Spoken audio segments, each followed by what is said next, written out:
When it comes to survival horror and Souls-likes, some would say there's no comparison between the two.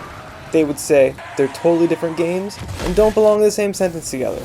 Well, my name's Drew Spacely, and I'm here to argue why I think survival horror and Souls-likes actually have more in common than you'd think.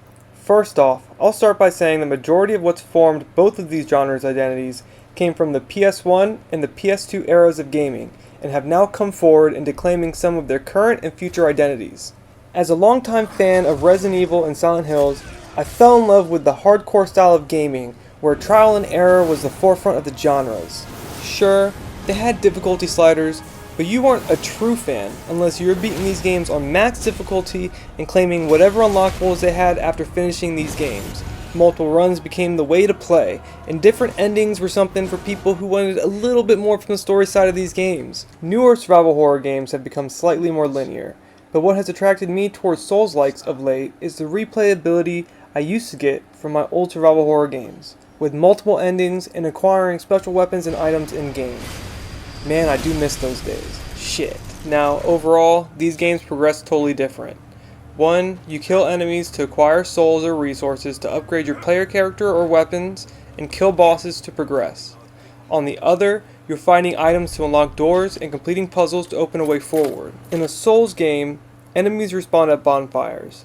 And in survival horror games, if you kill something, that horror stays dead. Not to mention, for instance, in Resident Evil, you save at a typewriter, which puts your game into a save state where no matter what resources you've collected before that save point, you will always have it if you die or fail.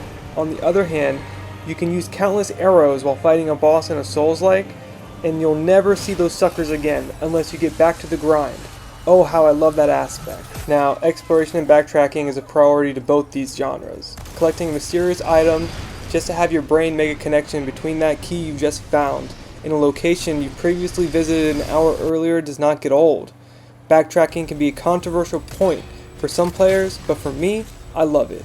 I think it adds something special to these games and makes them feel more lived in. Combat and gameplay is always top of the line in a Souls game, and in the new Resident Evil remakes, the games have created great intense combat scenarios and item management. It's something I really love about both these genres. You must think before spending resources, or later in the game it could come back to haunt you. I wish modern day survival horror games would have the balls to softlock me in the hardest difficulties. It's okay for players to suck and start over. It's called trial and error. Now, maybe I'm a psychopath, and pain brings me pleasure, but that's just what I like. Sorry, not sorry. Now, obviously, Souls games focus more on swordplay and magic, and survival horror has always been reserved to gunplay, besides Silent Hill. Fingers crossed they get that Silent Hill 2 remake correct, and James walks around like he's carrying a greatsword. Oh, how I want that shit so bad. These games will force you to use your brain also. Puzzles around every corner, whether they're the more traditional kind of puzzle or the more obtuse kind, where you must find an item and use it in a location with zero direction given to the player.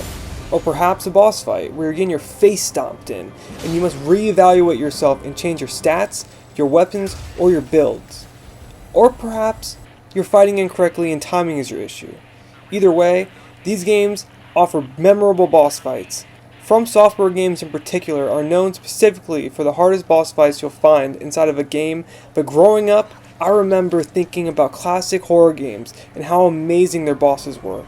It was a wonderful time in gaming, and they definitely don't make them like that anymore. Although I will say that Resident Evil 7, Resident Evil 2 Remake, and Resident Evil 4 Remake, in my opinion, are masterpieces. Now, I say all this because, in my opinion, I think survival horror is at its best when they're punishing the player.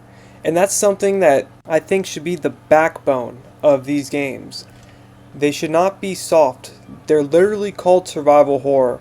And then when it comes to something like a Souls game, you are meant to endure and survive. You're meant to win. You're meant to overcome a boss. And I just think that at their very core, their values remain the same in that aspect. And although there are more differences than similarities, such as horror games typically have named characters, with my favorites personally being Leon S. Kennedy and James Sunderland, and in Souls games, you can create any character your heart desires, as long as it is within the confines of the game. And storylines within survival horror games, they seem to be more streamlined and less obtuse. On the other hand, Souls games give you a ton of lore, and you unpack that through reading item descriptions and world building and what bosses you are fighting. It's fucking badass. But one thing's for sure though, both genres are incredible. They're both trying to achieve different goals, with one trying to scare you and the other trying to force the player to overcome adversity. Overall, I love both. Now what do you guys think?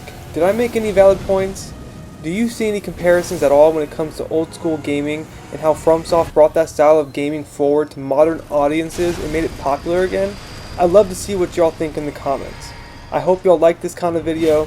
I'm trying something different. Please like, share, subscribe if y'all think I deserved it. I'm just one guy, and I make these videos because it's my passion. So thank you very much. I hope everyone has a great day. Peace. Man, I really hope y'all don't destroy me in the comments section. Shit.